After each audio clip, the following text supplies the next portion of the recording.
You're listening to the 10-Minute Bible Hour podcast, where we do fast, fun, free daily deep dives into books of the Bible. And right now, we're going through Esther.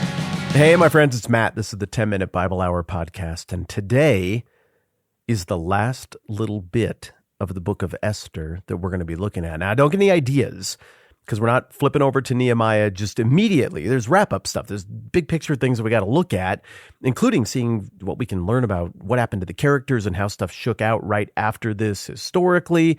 I want to look at what some of the stories and legends that emerged around all of this are beyond what the Bible says. There's still fun to be had here. There's still some important stuff that we got to do with Esther. But this is the end of the actual biblical text, and it goes like this. This is all of chapter 10. This is a tiny little baby, adorable chapter right here at the end of everything. Here we go. King Xerxes imposed tribute throughout the empire to its distant shores, and all his acts of power and might, together with a full account of the greatness of Mordecai, to which the king had raised him, are they not written in the book of the annals of the kings of Media and Persia? Mordecai the Jew was second in rank to King Xerxes, preeminent among the Jews, and held in high esteem by his many fellow Jews, because he worked for the good of his people and spoke up for the welfare of all the Jews. Now, like I was telling you the other day, that to me, the wrap up on Esther, I mean, I'm not going to criticize the Bible. I think the Bible is absolutely spectacular. But from a purely narrative, just tell a story, if that were the whole point of the book, well, I think you should have wrapped up somewhere in the middle of chapter 9. But clearly the whole point of the book, the reason that the author wrote it, the occasion on which they wrote it, was not just to tell the most dramatic version of the story possible with the best beats. It's a story that is meant to have an epilogue, and the epilogue is kind of the application. It's the take-home of the whole thing. And what is the take-home? Well, as we've discussed a whole bunch already, it would appear to be remember, don't forget all of this stuff, and also here's why we celebrate this thing, and here's how we celebrate this thing, and where this came from. It looks like it's an attempt to combat the erosion of cultural memory that just naturally happens over time. It looks like in keeping with the impulses that we see that were going on in the Jewish community in Ezra and Nehemiah that we're going to look at a whole bunch in the next season, that there was an attempt to maybe check a bit of a cultural slide into apathy and into a repetition of age-old mistakes. It kind of reads like, hey, this whole thing happened because of an age-old mistake all the way back in the time of King Saul. Let us not for even a moment, newer generations, think that age-old mistakes cannot come back to bite us in the butt. We got to remember these lessons. We got to remember these things that we've been through. In that regard, it sort of echoes the way covenants were written in the Old Testament, where it begins with a restating of all of the things both parties have done. That's why you get all the stuff about, the Lord your God, the God of Abraham, the God who led the captives out of Egypt and dried the Red Sea. That's a restatement of stuff that has happened. It has that kind of feel to it. And that makes sense because there's a whole renewal of the covenant that is happening, I think very likely around the time that the book of Esther was actually written down later on in the era of Ezra and Nehemiah. So it all fits together really neatly in terms of the purpose behind it. And then as we've also discussed, I think one more purpose behind all of this that is really drawn out and brought to our attention with this epilogue material in the second half of chapter 9 into chapter 10. The one more thing we get here is a warning to anybody who would read over the shoulder of the Jewish people and be like, well, maybe I'd like to hurt that group of people. We'll pick up where Haman left off. Well, hey, any future wannabe Haman seems to be the warning. This is what happened this time. Do you expect that you'll be able to do better than him? Or with the same force that was at work that thwarted his ill designs and boomeranged his evil and the harm he intended back upon him, will that same force still be in play when you try it? So in the mind of the author, and I think in the mind of any fair reader, this is an amazing story, an elegantly told, symmetrical story with bright, colorful, fascinating characters and all kinds of levels of application, but it's also one that has a point, that the author has earned the right and the ability to give, having enchanted you with a fascinating story. Now, I don't know about this chapter division. I never know about the chapter division. Sometimes they make sense. Sometimes they don't make much sense to me. I don't really know why we need a chapter 10 here.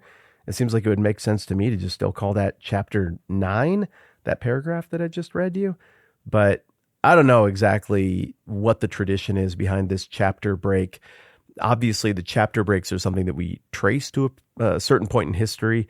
But especially when it comes to the Old Testament, I think it's reasonable to suspect that a lot of the chapter breaks predate our earliest knowledge of when those might have been assigned. So I have no idea what the thinking is here. To me, it seems like chapter 10, just a few sentences long, is just a continuation of the epilogue, the point of the story, moral of the story, lesson of the story theme that we get here. But let's just break down what we saw real quick. I think there are a couple of interesting points. One, we get the summary of what King Xerxes did. So it's symmetrical. It opens with Xerxes and his great and majestic reign. It ends with Xerxes and his great and majestic reign. The whole bit about him imposing tribute throughout the empire, I mean, that's one of the things that's kind of a bummer about emperors, isn't it? They just use your labor to fund all of their little endeavors. But I mean, that's just the deal. That's how it's always been.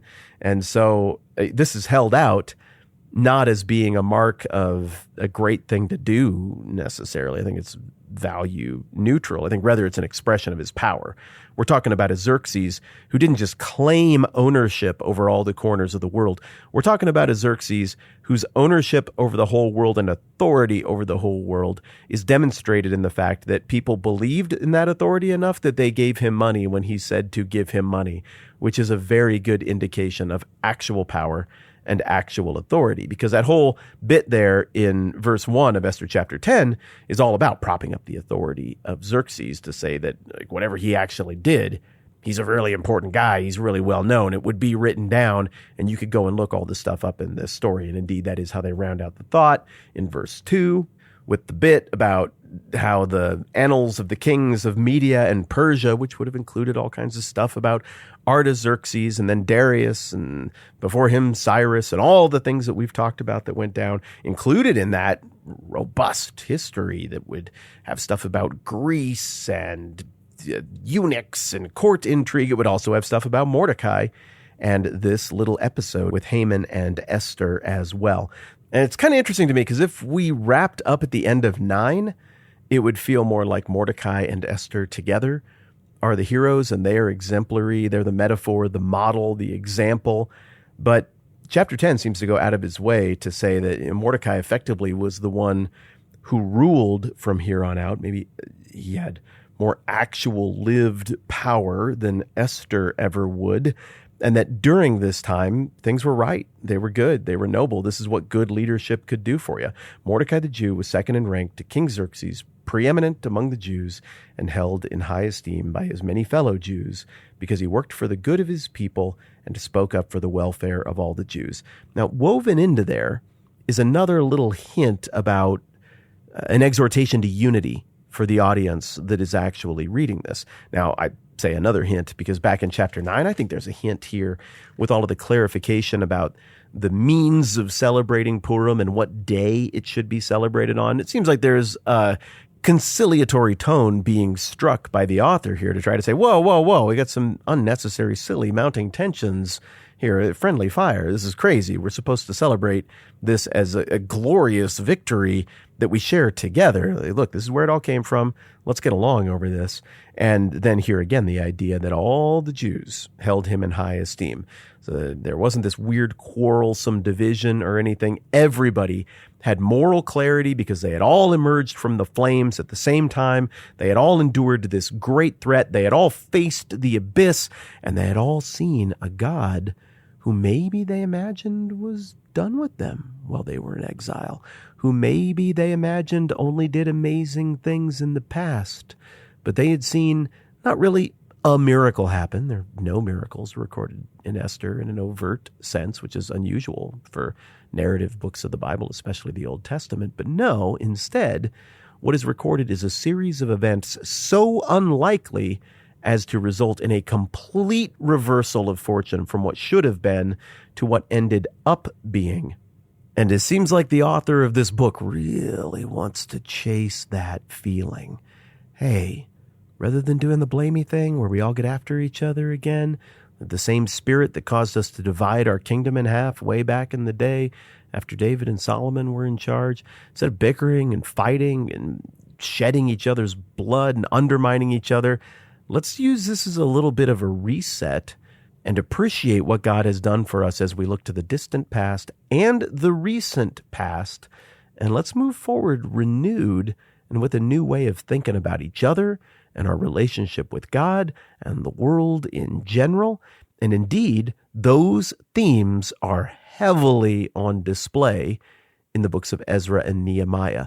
These ideas of taking a look at the past and being grateful for what God had done in the past, and then having that change things, the idea of religious renewal, religious revival amongst the Jewish people during this era, as you'll see when we get into Ezra and Nehemiah, was central, defining. This would set the trajectory for what Judaism would look like for the next 500 years, maybe more, maybe all the way till this day.